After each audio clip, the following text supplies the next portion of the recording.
Hey, welcome to the JMFG podcast. Hey, thanks everybody for the birthday wishes. As I said on an earlier little story I sent out to you guys, I'm not a big fan of my birthday. Totally glad that day's over and I'm moving forward. But again, I don't want to sound like I'm ungrateful. So thank you guys for all my birthday wishes. It was a great day. I got to go up to Richmond with my daughter Lauren and do the Run Richmond run, which was, it's just a 10 miler. So I went up there and did that. And I think that's an awesome event. It was basically unity through diversity. And, you know, it was every nationality out there, every ethnicity you can think of. And everybody just had a good time. Everybody I passed was, you know, good work, good job, you know, continue. Everybody was motivating everybody. So I think overall it was a great race that had a great, you know, I think it's just a great thing on what he's doing. Is Digimon, I know I'm mispronouncing his name. He's an actor that played in Gladiator, a big black guy with the bald head. Yeah, all women thinks he's so sexy. I'm like, y'all hadn't seen this yet. No, I'm just joking. But anyways, hey, to this guy, great run you put on. Keep doing it every year. I'm going to try to make it every year now. I think it's just a good cause and a good way to give back. But anyways, no further ado, I want to jump off into my next episode. I got a real good friend of mine here that I've known for about 3 years named Amanda Utz, which I say Utz because you spell Utz, U-T-Z. She says Utz. That's the bougie way of saying it. But anyways, no further ado, I'm going to go ahead and let Amanda introduce herself. Hey, I'm Amanda. Say your last name. Say it. It's Utz. It's Utz. It's Utz. Like I was telling him, Utz is the potato chip people, and they have money. I say Utz because I work for a living. Well, see, I'm broke from South Georgia, and I say Utz. How do you spell cuts? How do you spell Here Utz? we go. But I'm just saying, like, that's how we say it. You know, that's how it's down south. Say it how you want, Shawnee. All right. No, I'll say Utz. I'll try it. But when I see it, it's going to be Utz. Okay. Because we just taught how to sound it out, like, just like people saying pecan. It ain't no such thing as pecan. It's pecan. Spell can. You spell can, ran, dan. Now all of a sudden you put a P and an E in front of it and it's French. Are we going to do an entire episode No. on pronunciation? I just figured I'd bring that up, you know, because I know so many people like that. So Miss Utz, tell everybody how many you met. Oh, gosh. We met at Walmart. I was a service writer in the automotive department there, and I was trying to sell you some tires, I think. Miss Amanda tried to overprice me for I did some not. tires. They are already priced. Okay, I have no control over that. Yeah, anyways, I think she's trying to get the extra little change.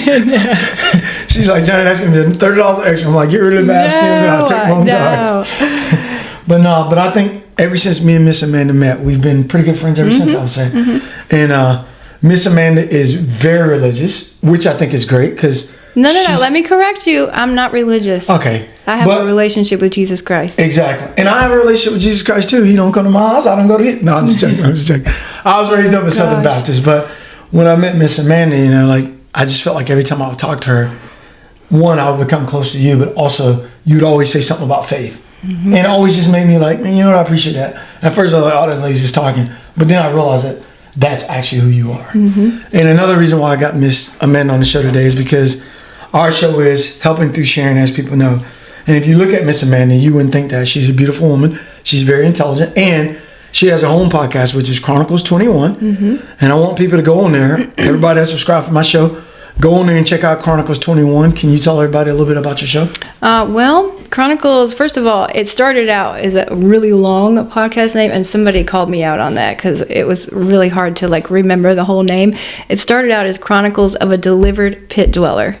Yeah, that's way too much. Yeah, so Chronicles 21 is actually my website as well. Okay. So I just pulled it over into my podcast name. But Chronicles of a Delivered Pit Dweller started back in 2019 when I started writing a prayer journal in a program that I was in, and I named it that, Chronicles of a Delivered Pit Dweller. And so it just carried over into everything I've done since then. Okay, so what program were you in? I was in Shenandoah Valley Adult and Teen Challenge in Mount Jackson, Virginia. Okay. Yeah. And what brought you to, what type of program is that? That's a faith-based rehab program, and it's a long-term residential program where you live there for 9 to 12 months. My program was 12 months. I think there's a program here in Moore County that's, I think, 9 or 10 months. Okay. Do you know the name of the program in Moore County? It's Sandhills Adult and Teen Challenge. Steve Coleman is the director.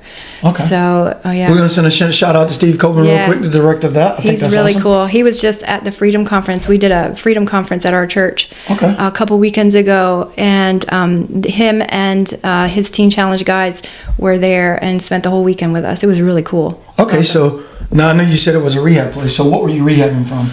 Oh gosh, everything. I started out as an opiate addict in 2001 actually, right before the September 11th attacks. And it ended in 2019 with IV methamphetamine and alcohol.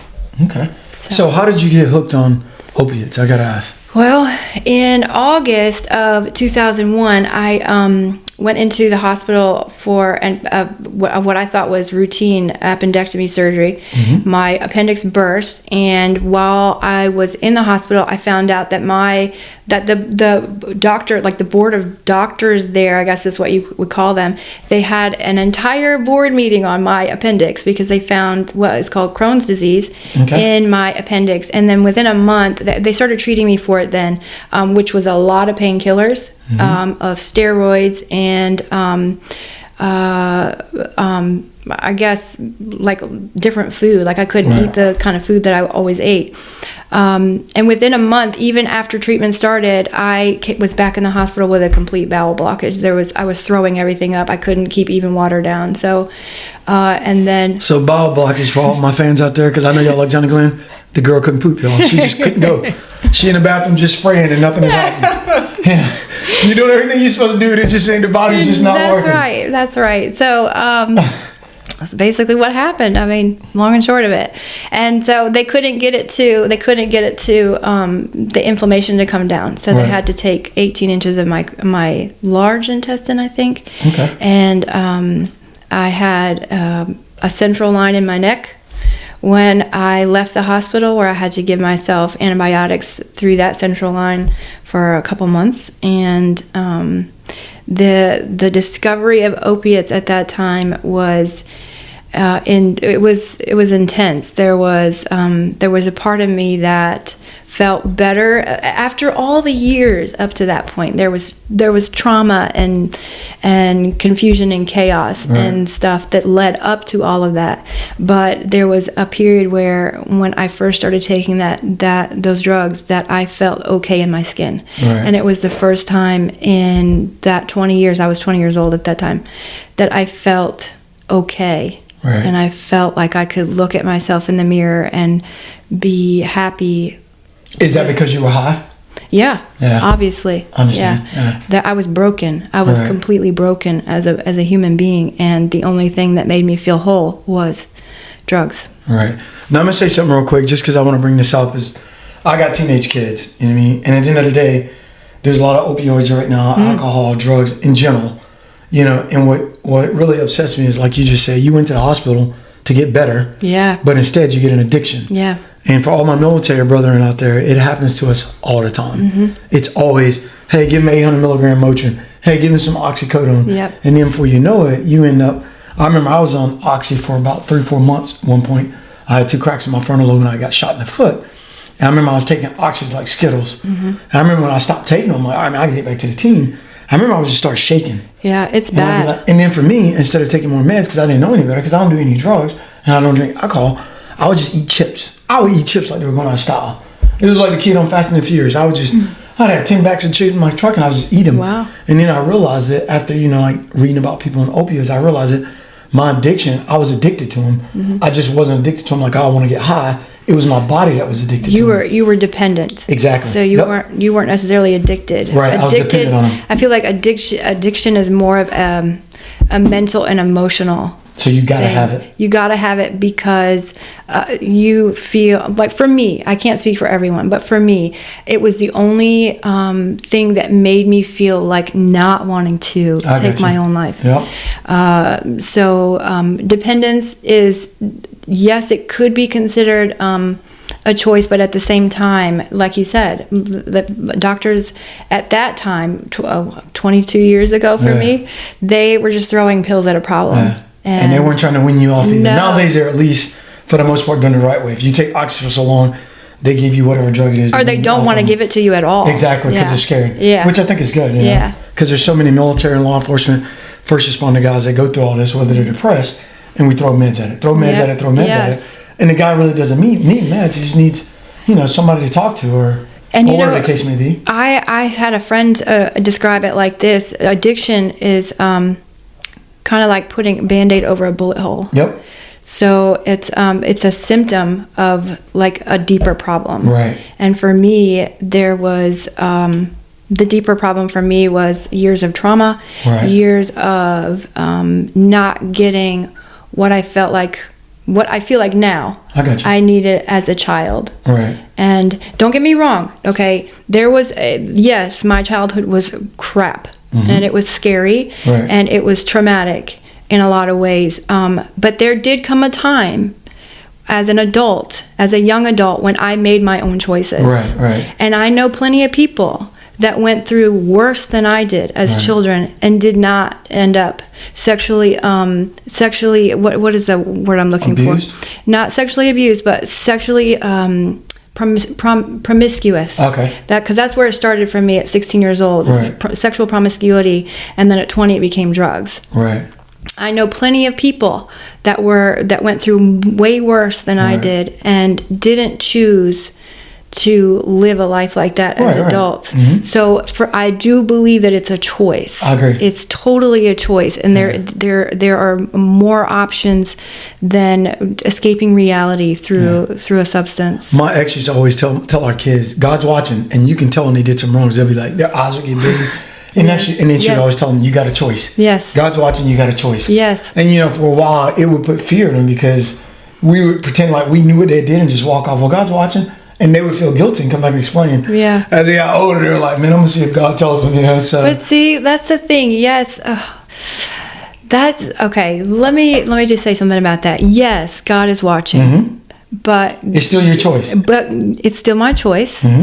But God is not a God of bring the gavel down and put you under his thumb and crush you to death. That's not the kind of God that he is. He is a God of justice, but he is also a God of love. And in the way he loves us is he gives us the free will to do as we do. Oh, I agree. He tried to crush me once, and then he realized it wouldn't work. He said, just give him the Thor hammer. You were uncrushable. He was like, give him the Thor hammer. He's like, here you go, Johnny. Go do whatever.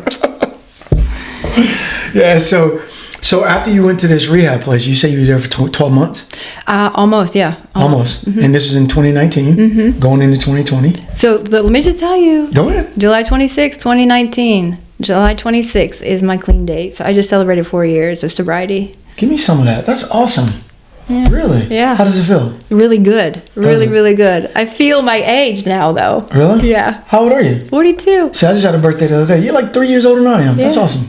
You lie like a rug. Well, okay, maybe 2 years older than I am. Okay, 1 year older than I am. You lie. I'm close to 40. He's older than me. No, I'm close to 40. Don't let nobody fool you. No. So, what do you think the 12 months you were there? And I know it's an awesome program because I honestly think, for the most part, once people get away from something, that environment, I ain't gonna say it's easier because I've never been addicted to anything. But I will say, I think it's a lot more manageable to become clean if you're not around it. So what do you think got you through that? Well, okay, let me first back up before I answer that question. Do it. My program was in the Shenandoah Valley. Okay. I was raised in the Shenandoah Valley. Yeah.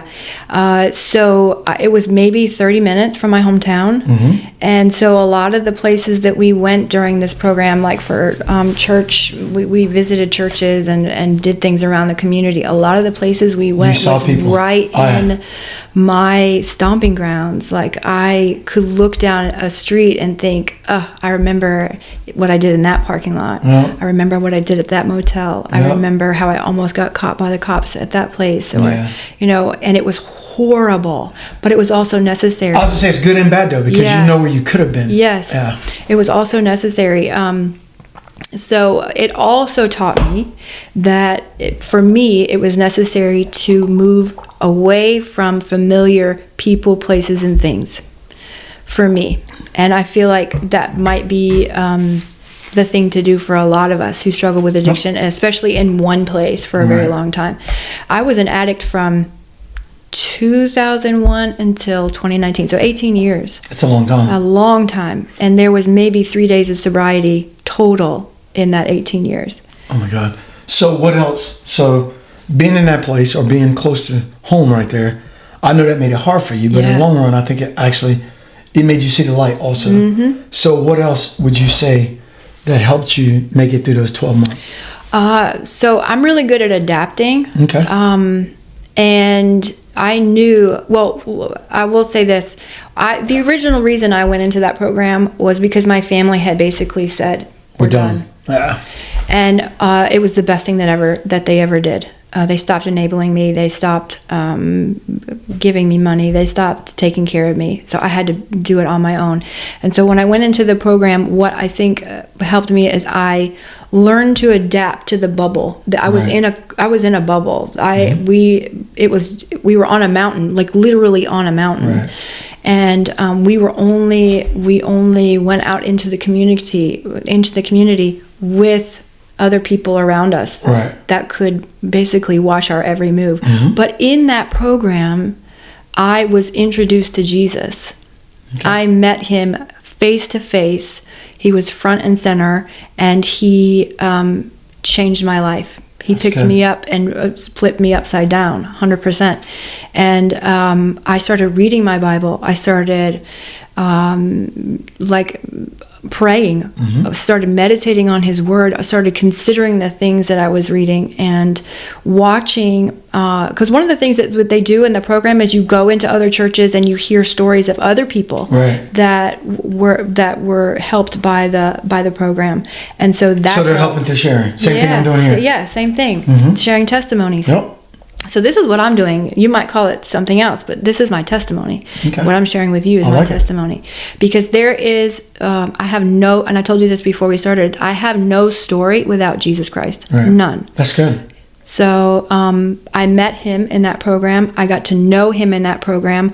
And I had what was taken from me as far as the addiction part, as far as coming out of my hometown, as far as coming away from the familiar people, places, and things, left an empty space in my heart, basically. And in that program, it was good that I was sequestered like I was in that bubble, because that gave me an opportunity to fill that spot, fill that void with him. Yep. Yes. And if I had done that, if I had moved away from the familiar people, places, and things, that might have been good. But if I had not taken the time to fill up the void with him, with Jesus, then I don't think that I would still be sober 4 years later. That's awesome. Yeah. So now I got a question. When you became addicted to opioids, what were some of your actions, if you can remember? Like, did you steal from family? Oh, yeah. Did you? Yep. So for my listeners out there, the reason why I'm asking this question is, what would you tell like a parent of a teenage kid that suspect or maybe think their kids are on opioids or drugs in general? What would you look for? Because you were 20 years old, so you were basically isolation. Yeah. Isolation from well, I was 20, so I wasn't at home anymore. Right. My parents really had initially had no idea. I think they knew something was off about me, but they didn't know. Yeah. But my parents were also involved in their own stuff. Right. They were also involved in their own mess. So I don't know that they really noticed that anything was up with me until a couple of years later, and I had already been in for a long time. Gotcha. Into it for a long time. But if parents were teenagers, I would keep that stuff locked up. Anything, first and foremost, keep it locked up. And if you don't keep it locked up, make sure you keep an eye on it. Yeah. And then also just watch their behavior. And this is tough for me, because sometimes I'm watching shows where their parents are like, I didn't have any clue. Right. But that I feel like sometimes it's because parents are so involved in their own stuff that they're like, my kids are good, but just pay attention. Yeah. Just pay attention. And when they start to isolate, when they start not doing the things that they used to do, or hanging around different people, the different kind of crowd. Yeah. I'm a strong believer in you're part of your environment. Yeah. If you're in an environment with kids that are drinking, doing drugs, and doing this, doing that, you 9 times out of 10, peer pressure, you're going to end up doing it. Yep. Or at least end up trying it. Yep. You know what I mean? And then if you try it once, who knows, you might like it or you might not like it. Right. But if you continue to hang around as friends, you're going to continue to do it. And then before you know it, it's going to become an addiction, or you're going to become dependent of it. So, and then right now, I know you got a son and you got a grandbaby. I know you're just so thrilled, and you got the most beautiful grandbaby. Tell me how that changed you. Well, that's a whole story all by itself. Okay, so I had a baby when I was 17, 2 days from turning 18. And I attempted to raise him for the first 2 years, and I couldn't do it. I made the decision to give him up for adoption. It was to a family member. So a family member does. He is still in my family, and he knows who I am. Exactly. But he was raised in a 2-parent home. Nice. And when I had him, it was just me, and I couldn't even take care of myself, let alone a baby. So I made that decision when he was almost 2. And when I met my grandson, and I think I was sharing this with you before we started, there was a lot of healing that took place when I met my grandson. I bet. Because up until that moment, I had always regretted my decision, like why? Because I've never been able to have more children. But it was the right decision. It was, yes. I knew it was the right decision. It was like the one thing that I did that I did right. It was like the one thing, and I had always regretted it to a degree, thinking, man, I've never been able to have more kids, and so I'm like, I'll never be a mom. I'll never be a mom. I've always wanted to be a mom. I've always wanted to do different than what I knew, as far as that goes. And I was never able to. And when I met my grandson, oh goodness, I'm gonna cry. That's fine. But you knew it right then, though. You knew, like... I knew. It was like everything fell into place. I have a relationship with my son. He has a mom. I'm his biological mom, but he has a mom and a dad. Exactly. They're amazing parents. My aunt and uncle.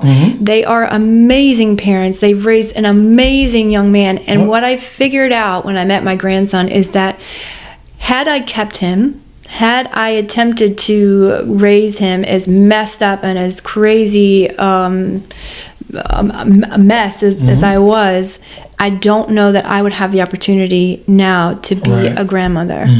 And so it was a healing moment for me. That's good. And it's I don't feel old. You would think that being grandma now would make me feel old, and it doesn't. That's good. I feel it's good. That's it's good. really That's good.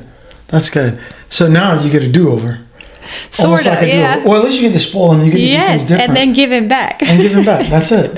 How old is the grandbaby now? He just turned he's 18 months, yeah. That's awesome. Yeah. And they're in Kentucky, right? Okay. And you get to see him... No, he's in Tennessee, actually. That's right, Tennessee. So funny thing, he's actually, he discharged from the military. I didn't know that. Yeah, and he is loving life. They're buying a house. Good for him. I know. What is he doing now? Something with welding. I don't know. Good for him. That's good, though. That's good. Good for him. He did his years, so thanks for your service. Yeah. He did his years in the military, Air Force, right? No, Army. He did his years in the Army, and then he got some skill sets, and then he got out. I think that's awesome. He's got a beautiful wife, that's baby. Awesome. Now they're trying to have another baby. Look at you. You about to be a double grown now. Before you know it, you have like a whole little squad. I know. That's good. That's a good thing now. I know. So it's a really good thing. So where are you at right now on October 1st, 2023 in your life? Where would you say you're at right now? 40 years later. Let me tell you, I'm working on a podcast episode actually right now. I like it. Called The Will of God. Okay. And I feel like I'm right in the center of it. That's good. And I have struggled really with looking so far ahead in life, because I think one of the things you asked me the first time we actually sat down and had a full conversation was, where do you see yourself? Yeah, I said, where do you see yourself in 10 years? And I was so mad at that question because I don't know. I don't know. I want to be doing what God wants me to do. That's awesome. And right now, what God wants me to do is be here with you, Johnny Glens, sharing my story of hope and redemption and freedom in Jesus Christ. And I don't know what he's got for me there. My heart is teaching. I love to teach. And I'm hoping that that's something that God has for me shortly down the line. So do you want to teach like in church, or do you want to teach at a school, or? I want to teach in a ministry. Like that's awesome. I want it to be based on the Bible that I read every day. Right. I want it to be out of the Bible that I read every day. I want it to be showing people that there is freedom in Jesus, and there's no better way. I like it. See, God tells you want to be a teacher, and I think that's great. He tells me every day, eat, sleep, and go like hell. Hey, he tells me that every day. He's like, hey, Johnny, man, what are you resting for? Go. I'm like, all right, you're right. Let's go get it. Yeah. So, but having said that, though, Chronicles 21, guys, I want you guys to go check it out, subscribe to it, and tell everybody what's your mission statement behind Chronicles 21. Okay, so I'm a Christian. I'm a Christian woman, and my mission is to be vulnerable, be raw, be bare naked on my podcast, because Christians are not perfect. And one of the things you mean bare naked is like, the Word of God? Yes. Okay, Come on, Johnny. I'm making y'all just because I know my listeners. They be like, man, what's that girl podcast? She's bare naked on her podcast. I'm going to look at that. I just mean real and honest. Because what bugs me is that Christians give Christians a bad name. Yeah, I agree. And I don't like that. So my podcast is just me being honest. I don't always get it right. I like it. My walk with Jesus is a stumbling race at best. Mm-hmm. But I know him, and I know where the answers are. Mm-hmm. And my podcast is just about the things that I figure out in my relationship with him through reading his word and through spending time with him every day. It's just about real stuff. Oh, I think that's awesome. And I think that, he died on a cross for our sins. Yeah. And, as far as my sins, he didn't die like 10 times. Oh. I'm just saying, he's like, hey, Johnny Glenn, I tell you what, I don't know what to do with him. No. Don't say that. Yeah. So after the opioids, you went to alcohol, right? Well, the last year of 2018? 2019. Well, okay, so something happened in 2018 that sent me on a downward spiral super fast. Okay. And it was in Memorial Day actually, of 2018. A relationship ended rather traumatically also, I would say. And I lost all will to live. Gotcha. Period. And I'm too much of a chicken. I was too much of a chicken to take my own life. So my goal over that following year was trying to do as many drugs as I could do to accidentally... So you're going to accidentally kill yourself. Yeah. I got you. And man, I was so close so many times, but fortunately, it never worked out because God has a plan. Well, I'm glad it didn't work out for you. Yeah, me too. And so how's the alcohol addiction? Was it worse than the opioid addiction? Yes. Why do you think it's easier? Or why do you think it's... I think it's worse because, number one, it's socially acceptable. You can go in and get alcohol anywhere, anytime, and it's too easy. It's too easy. And it's very, very easy to get addicted to alcohol. I don't know. And I was on IV methamphetamines, so I was putting a needle in my arm every day. And so when you're on that kind of drug and then you drink with it, you have to drink more to feel it. So by the time I went into Teen Challenge in July of 2019, I think I detoxed from alcohol for probably a month. So it's worse on the body as far as physically. Like an opiate, you can probably detox from that in 3 to 7 days, and you'll be all right. But alcohol, it took me probably a month to finally be able to sleep at night even. See, having said that, I got some military buddies right now, some military, some civilians, some law enforcement, some first responder friends. And I'm friends with all these guys because I would train them or we would do something together. And I got a lot of friends right now because I don't drink. And I tell them, I'm like, hey, dude, you got a problem, man. No, Johnny, I'm good. I'm like, bro, if you get behind the wheel of a car and you driving and you just drink something, there's a problem there. Yep. Because you're making unsound decisions. So why even do it? Right. And then I tell my friends, I'm like, as soon as something happens or you wreck or you kill somebody, hurt somebody, first thing you want to do is take your own life because you feel like a dirtbag, which you should. Because why do it? Because my thing is this, I tell my buddies all the time, I don't drink, you can call me any time of the night, and anybody watching this, you can call me any time of the night, any time in the morning. If you need a ride, I will come pick you up, period. But now you got Uber out there, you got Lyft, you got all these different, things that they could use to get home safely, and a lot of guys don't do it, and especially young teens, because they know, one, they shouldn't be drinking, and two, I can get in trouble, Oh, yep. And I'm like, no, if you know you're drinking, you did something wrong, then don't drive. I'm pretty sure there's probably not a parent out there. Yeah, I'd be upset at my kid if they called and said, hey, Dad, I've been drinking, come pick me up. Oh, I'm going to talk to him. I might even smack him around a little bit. But once I pick him up and get home, I'm gonna be like, that was a adult responsible thing to do. Yeah. Now let's talk about why you drinking underage. Yeah. Because when I grew up, I remember it's like yesterday. My dad brought moonshine and some weed out. I'll never forget it. I was probably about 16, maybe 17. And he gave it to me, here, drink this. And I never drank alcohol before in my life. He gave me moonshine about that much, and he made me drink every bit of it. And when I got done drinking, I swear to God, my stomach, it felt like he just took gas and just poured it down my throat. Yeah. And then he took a joint and he said, smoke this. And I tried, and I was like, oh my God, I'm coughing. He's like, smoke it, swallow it, figure it out. And after I gave that back to him, that was it for me. And now if I drink alcohol, I throw it up. If I smell weed, it just makes my stomach hurt. I get nauseous. So I'm like, I don't know if he did that as like, hey, if I do this, deterrent, you won't want it. yeah. It was like a deterrent, but it worked for me. Yeah. So it's never been one of my things. I'm just high on life. You know what I mean? Like, I just go and give me a piece of chocolate, give me some food, and let me go be me. Because food is my drug now. Oh, same here. But the thing is, though, we found those outlets. Like me, I found that outlet in my little farm, being out there with the animals. Mm-hmm. I found it in my kids. Going and doing. Me and Lauren was in Richmond yesterday. Had a great time, and just meant to go. We went and met my buddy Blake, and I beat him up in pool if he's watching this. But just little things like that. Like, I'm a people's person. I love being around people. I love watching people and seeing what they're thinking and what they're doing. And then just like, how do I help them? How do we just get a laugh out? So all my friends, I joke around with them, and that's my opiate. That's my alcohol. And so people's got to have that outlet. For you, it's Jesus Christ now. It's the book. It's you, and that's awesome. And you know what? I think I have a social anxiety myself, because being around a lot of people makes me so nervous. So people would consider me an isolator. Yeah. Like, I isolate, but I don't necessarily isolate. Right. I have to like give myself space. Get to know them. Yeah, because it's really hard on my on anxiety for me. It's a lot. Well, here's what I would tell you, and I'm gonna steal this from Deion Sanders. He said it the other day. I saw it on Instagram. He said, "What makes you think I care about what you think about me?" And when he said that, I'm like, he should write a book about that. So Deion, you watching this? You write a book? Let me get a little bit of that, about 2%. But him saying that, when I looked at it, I was like, you know what? I've never said that, but I've always felt that. Like, I don't care what people think about me. I don't. I'm JMFG. I can care less what people think about me.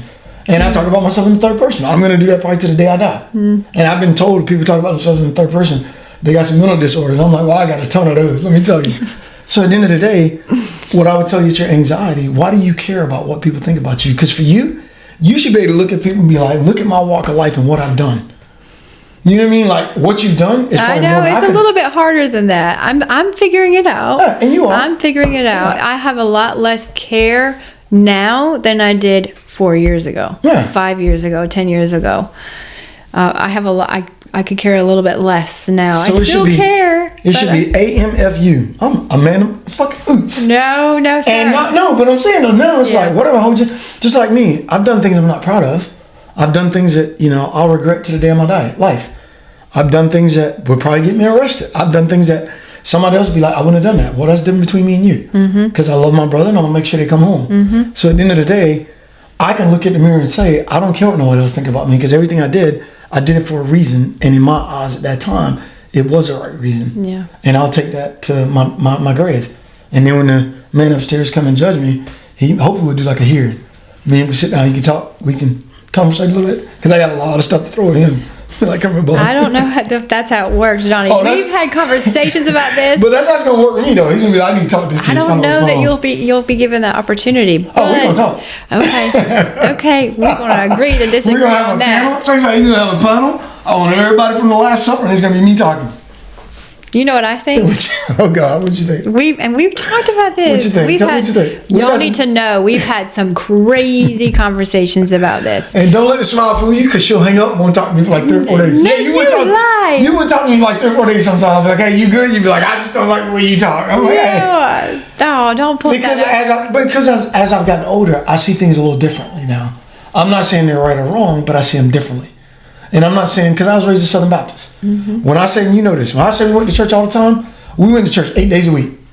And I asked my mom one time, I go, how can God help anybody when we're always praying to him? My mom would slap the crap out of me. Because it seemed like that's all we did all the time was pray. Like, pray. I'm like, good Lord, Mama, get that man a break. That man tired.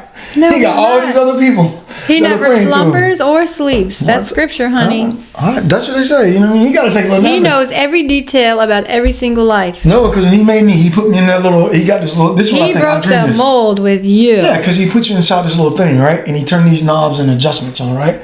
Well, he's like, you know what? I'm gonna give it a try. He turned 10, 10, 10, and 10, 4 tens, right, to the fourth power. And he sat there, and as this thing going on, it takes about an hour, because you got to prep it, it's got to cook, and it's got to cure. Well, and God, y'all say you don't sleep, don't slumber. He went to sleep on me. He nodded off like right here, and he's like, "Oh man, the alarm scared him." He jumped up, and I was walking out with blue jeans on, butt naked and boots. Oh Lord! And when I stepped out, I was like, "Hey, what am I doing here?" And he goes, "Go do great things." And that was it. I walked out. He's like, "Just follow the light." Roger that. And I followed the light. Your imagination is amazing. I love it. I've dreamed it. I'm telling you, it's true. He's like, "Hey, follow the light." He's like, "Go do great things."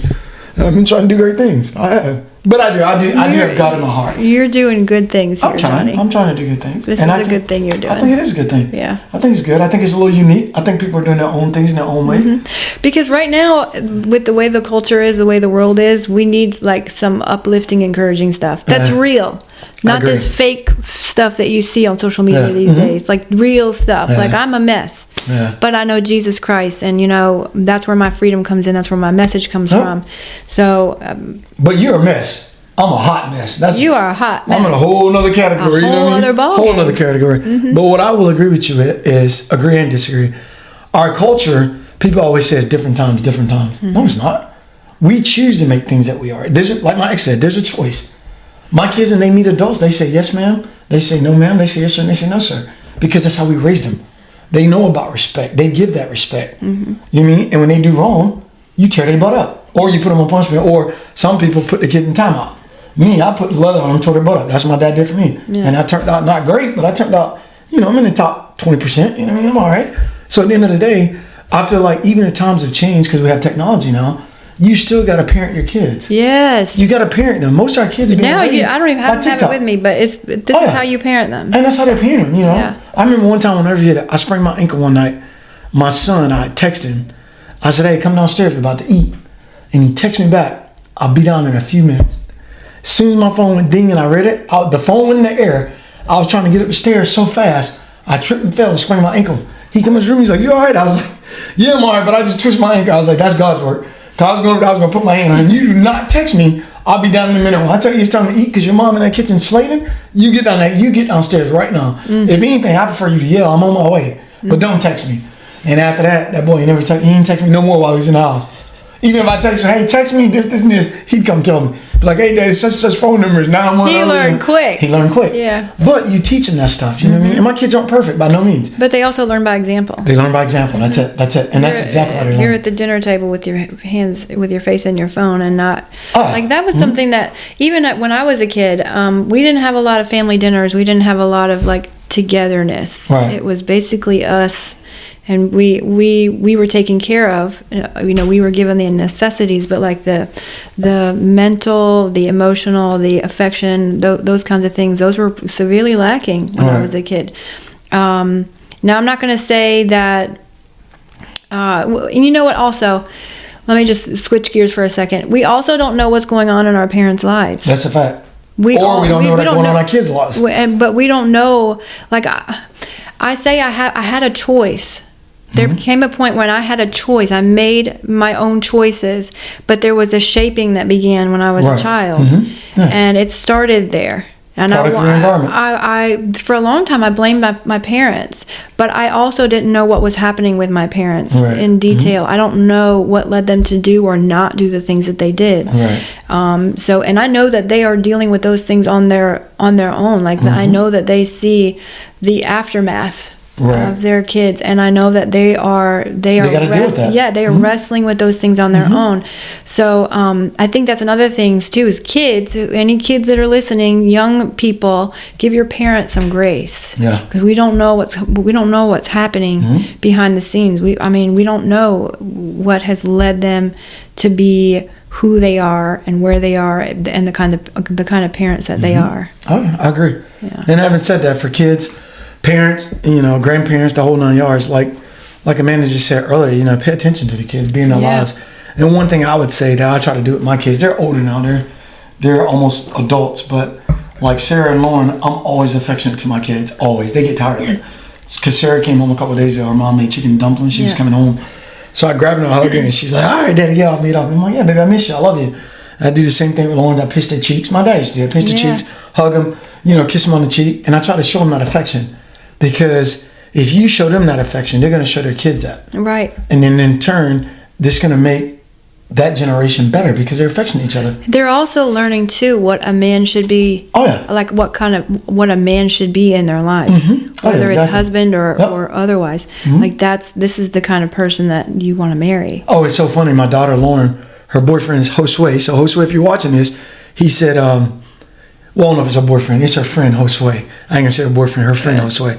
But anyways, she told me the very first time I was like, "Who's this little boy?" Because she's like, "Dad, I'm going out with Josue." I'm like, "Okay, where you going?" "I'm going to lunch with Josue." I'm like, "All right, who's this Josue Savella?" Because I'm starting to like him. Because he's taking up my time. I'm like, "Hey, Dad, we're going to go watch Equalizer 3. Jealous? Oh yeah. I said, "No, I'm going with Josue." I'm like, "All right, I need to meet this guy." And then she goes, "Oh, you're going to like him. He's a lot like you." Oh, no. And in my mind, I'm like, "Oh, I like him, but I don't like him." I'm like, "He's a lot like me. Let's change that up. Maybe there's things I want him to be and things I don't want him to be." Yeah. But he is a phenomenal young man. He's got his head on right. And when I look at him, I do see a lot of me. And I'm like, okay, that's pretty cool. He's affectionate. He's passionate, and he's very determined. And I told Lauren, I was like, I don't care who you marry, baby. You can marry the garbage man. You can marry the banker out of Wall Street. You can marry whoever.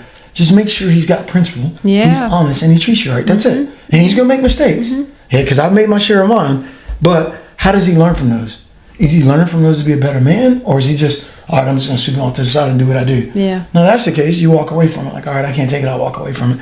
But at the end of the day, I think we're all growing. I'm still growing. I'm still learning.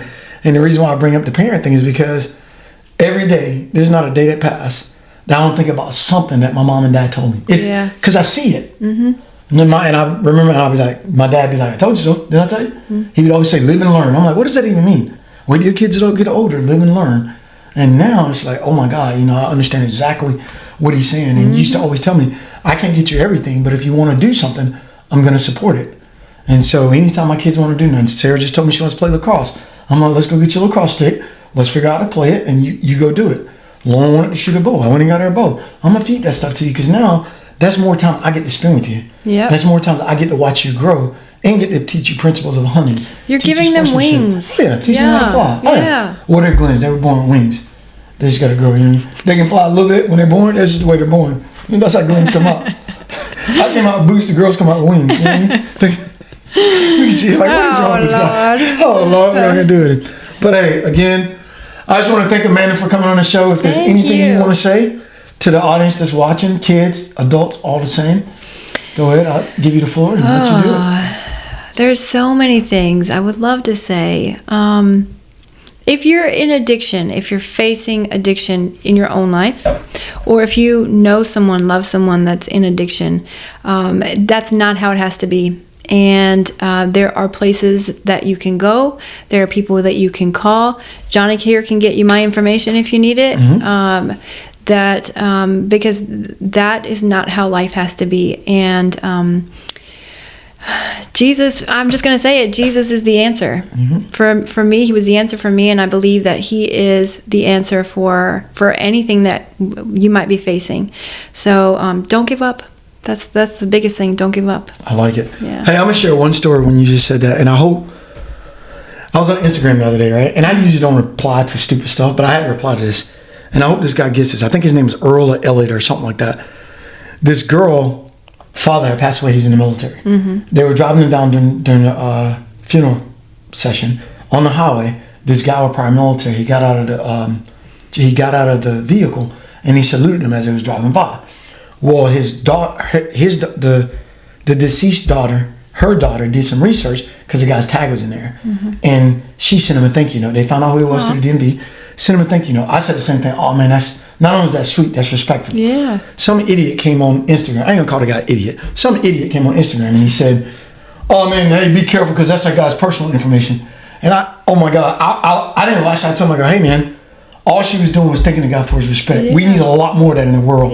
Nobody's worried about his personal information at the time. Like if I did that and somebody called me, you think I'd be care because you looked at my license? I'd thank you and want to bring you on the show and talk to you. because we've lost that. And the reason why I bring that up, like you just said, it's all about respect. Mm-hmm. It's all about showing that mutual respect for somebody. And that guy wrote back to her, being a prior military person myself, service member myself, I wanted to pay my respect. Yeah. And so for him saying that, just like you coming on, and you didn't have to, but you coming on, sharing your story, because that, to me, that's more brave, you coming on sharing your story, than you keeping it to yourself, because this is the only way we make our world a better place. We got to teach people what mistakes we made. Just like I'm teaching my daughter how to bow shoot. I'm teaching all my mistakes on how I started when I first started bow hunting, baby. Don't do this, don't do this, don't do this. But I'm making her hunting world hopefully a lot better. Mm-hmm. So for people out there, listen to her story, listen to her testimony, and listen to the things that she's saying that she could have or she wished she would have done before. Because now, you got Jesus Christ in your life, you got a grandbaby, possibly another grandbaby on the way. Somebody out there that has an addiction, if you don't get in touch with somebody, you risk not ever experiencing those things. Those things. Mm-hmm. I totally agree. And that's basically where it's at. Yep. And I just want to tell you I love you. I'm out of here. We are done. That was so awesome. That was good. You did good. I don't know. Give me a hug. I think you did amazing. Get in here. Oh. Thank you for coming on. I know it killed you to do that, but I sure do appreciate you.